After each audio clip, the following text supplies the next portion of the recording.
Greetings, my sports to the bone people. Welcome back to another video. Hope you guys are doing okay. Hope you're all enjoying your day so far. So, yesterday, news broke around the Caribbean that the Jamaica Tallawahs, you can say, is no more where CPL cricket is concerned, at least for right now. News came out that they will be replaced by a franchise based in Antigua. And a lot of people would say that they saw this coming. Some would go as far as to say Rovman Powell leaving last year was the straw that finally brought the camel's back, right? So to speak. The Jamaica Tallawahs, it has suffered a lot of stuff, right? From home-based superstars leaving to fans not having a lot of fans at the game, at the stadium, and not actually getting games, home games. So I'm going to talk about it. Going to talk about Chris Gayle leaving, Rovman Powell leaving, Andre Russell leaving, what the owners had to say when these guys were leaving, and we're going to just reason about it a little bit. So just give a listening ear until the end. The subscribe button is there. That's one way to show your support. You can hit that subscribe button. Also, make sure you leave a comment in the comment section letting me know what you think about the whole thing here that is going on. All right, so taking this one from the ESPN Cricket Info website. So yesterday when I saw the information, I was saying to myself, here we go. And according to the owner for the Jamaica Tallawahs, Chris Prasad, a Guyanese businessman who I gather is living in the States. He owned the franchise for years, but he is quoted as saying it's not sustainable to continue operating this franchise right now. So they have decided to sell it back to the CPL, right? So they have decided to sell the franchise. We watch it for the love, we watch it for the passion, but these guys are investing in it, so they are doing it for the money, right? It's helping the cricket in the region, yes, but we have to remember these guys are businessmen, so they are doing it for the money. And he's saying that it's not sustainable to operate. So simply mean the wheels are not turning how they would want, right? They're not making enough money to keep operating and to turn over a profit. A lot of things contribute to that.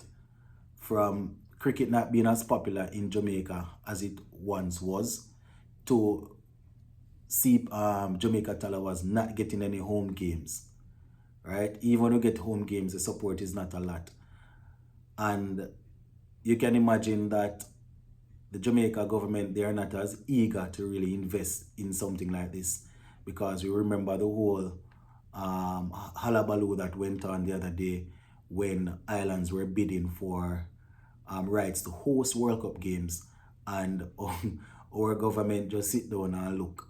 You understand? So is a lot of things contributing to this, my viewers and subscribers. So let me just read some stuff here, then I will go to a couple articles reminding you guys what was said when Chris Gayle was leaving, what was said when Russell was leaving, and Pollard. I will just remind you quickly that when Gayle was leaving, they said that you guys will probably remember the whole issue with Gayle believing Sawan had something to do with it, and the management team came out and said, listen, this was purely business. This was a pure business move. I guess the same thing was said. Well, Russell, we're going at it. So they said they will be replaced by an Antigua-based franchise in 2024, which does not yet have a name. They said the island hosted a franchise named the Antigua Hawksbills in the first 2 CPL seasons, but they won only 3 matches and were replaced by the St. Kitts and Nevis Patriots in 2015. Now, Darrell Matthew, the Minister of Sports in Antigua and Bermuda Senate, revealed plans to host a franchise in 2024 earlier this week. They have a big plan going on there, my viewers and subscribers. He's quoted as saying, we can expect very easily and conservatively to generate approximately US listen to this, they generate approximately US 6 million per year by simply having a CPL franchise based in Antigua and Barbuda, right? That is what he's saying. He went on to say this, well, this is the CPL now. The CPL remains committed to having a team based in Jamaica, but this will be in 2025 at the earliest. In 2024, there will be 6 teams taking part in the CPL with a franchise based in Antigua and Barbuda, Barbados, Guyana, St. Kitts and Nevis, St. Lucia, and Trinidad and Tobago.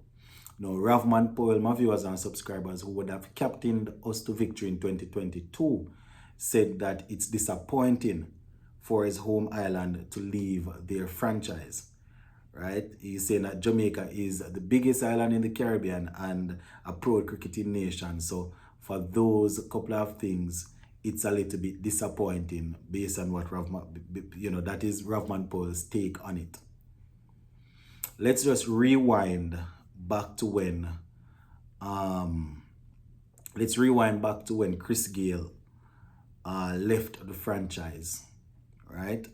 So taking this from the Jamaica Observer, just to remind you.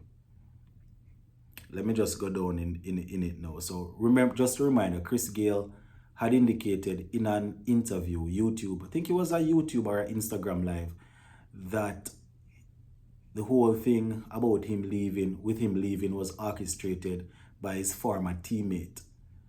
And, he actually went on to call his former teammate a snake, right? But the management team and staff for the Jamaica Tallawahs then came out saying that Gayle's comment is not the truth, because Sarwan had nothing to do with Gayle leaving, and the decision was purely and strictly business, right? That is what they said when Gayle was leaving, and this was back in 2020. So at this time, one of the biggest crowd puller in the country left because of business. Remember, these are the same guys that just a couple of years after would end up having to sell the franchise. But they were so business savvy that they thought it was a wise idea to sell the man that could pull the crowd to Sabina Park, right? Remember, he had nothing to do with Sarwan or anybody else, according to them. It was strictly business. I don't know what they got out of it, but for a long-term thing, I am no businessman, but for a long-term thing, and to sustain a franchise, one would have thought that Gayle being able to pull crowd into Sabina Park is something that the quote-unquote top businessmen would understand that, would be a bad idea to release him. So that is one big thing there that would have drive a wedge between a lot of the supporters and the franchise. Stay with me now. I am going somewhere. Stay with me. So a lot of people who would go to the CPL in Jamaica when we had the franchise there would be going to watch Chris Gayle, right? Enough people go and say, yeah, they're happy if Tallawahs win. But I have been to many CPL games, and I have literally seen people walk out of the stadium when Chris Gayle get out. You understand? I have seen it. And I've heard people saying that they are going to watch Gayle. That is the star power that Gayle brought, right?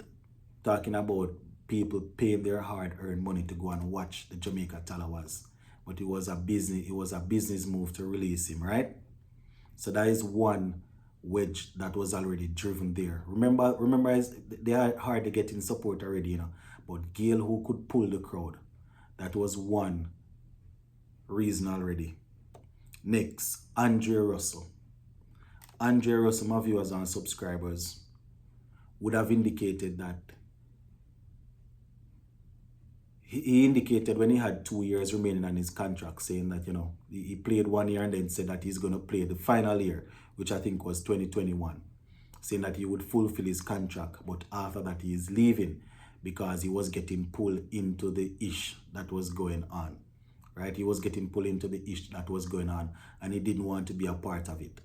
And all this time, this same franchise kept on saying that, listen, there's no problem here. The management is good, coaching is good, staff is good, everything is good. There's no problem going on, right?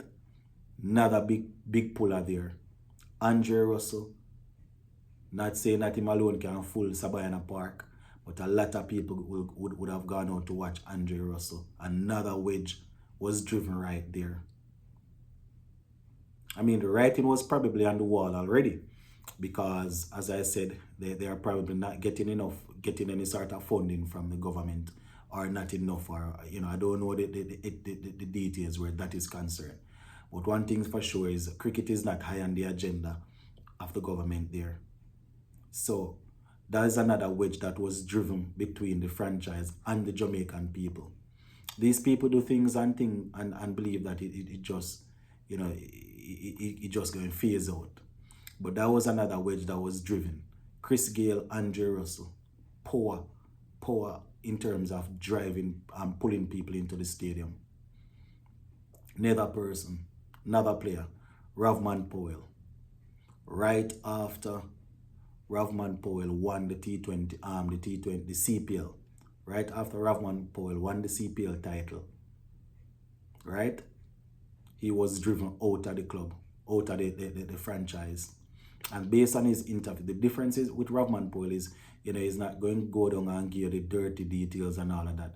But the man clearly stated that this is a franchise that he loves and he would want to return in the future. And this is not how he would have wanted to end it. But, you know, it was out of his control. Another power right there. Another pulling power.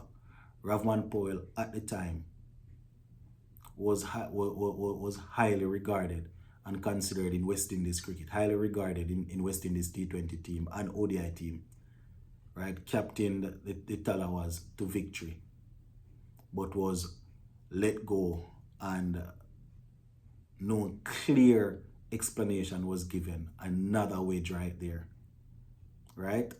And then CPL 2023, we all would have seen how that went. We all would have seen how CPL 2023 went, right? As I said, these guys, they said that it's, you have to read between the lines. You know, they say it's business while all of this was, while the Chris Gayle issue was done. We don't know what they would have got. We don't know what they get from releasing these players. We don't know, right? We don't know. See, Rovman Powell, based on what Rovman Powell said, all he did was try to advocate for the players a little bit, you know, advocate for the players in terms of probably package and treatment and stuff like that, and he was shipped through the door, right? So those are three players right there that, even though we didn't have any home support, right, you know, we don't have any home games, but people would still be willing to support the team. Merchandise and all of them things, they still count. You understand? You have Jamaicans living in the diaspora, and even Jamaicans at home that would go and buy a jersey, an official Jamaica Tallawahs jersey that would be worn by Chris Gayle, Russell, or Rovman Powell. But they don't do it because what? How they left the franchise. And these are all business people. So I don't know. I don't know, my peeps. You understand?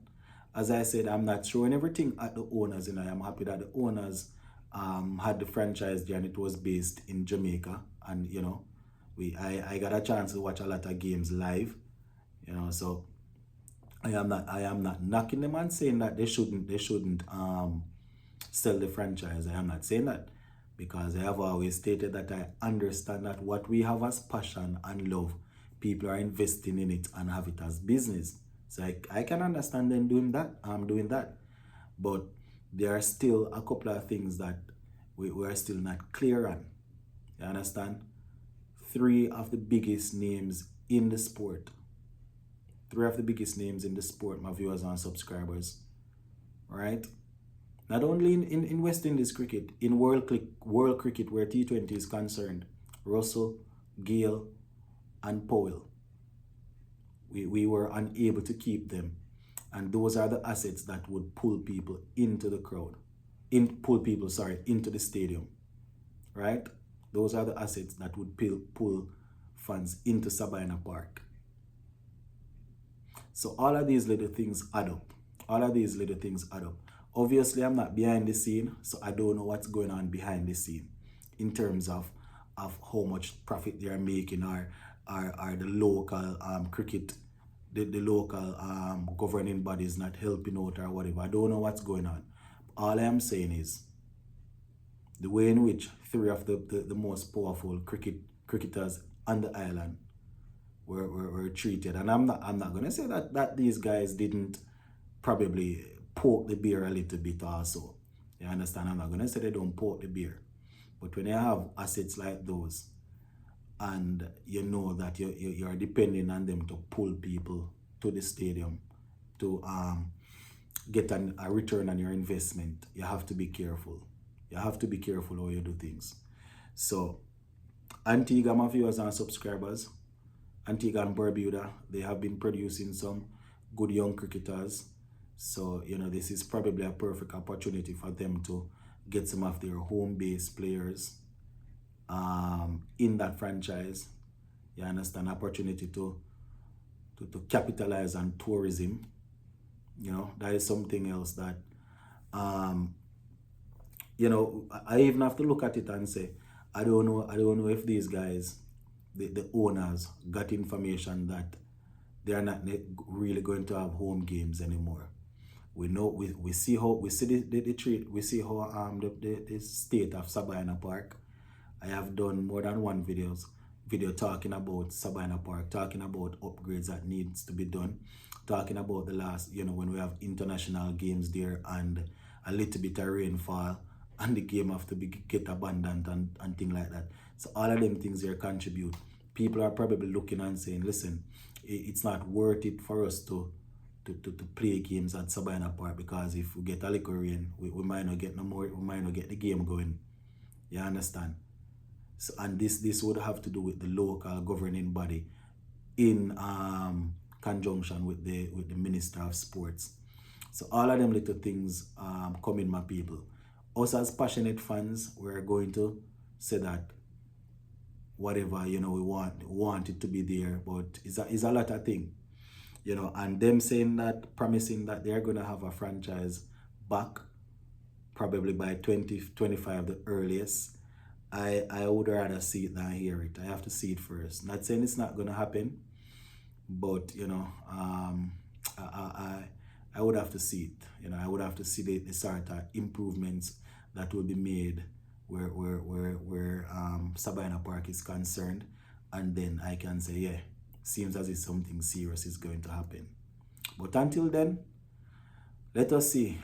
There are a lot of things that I could have touched on in this one, my people, but we're going to leave it right here for now. The comment section is open. Let me know what you all think in the comment section. Big up.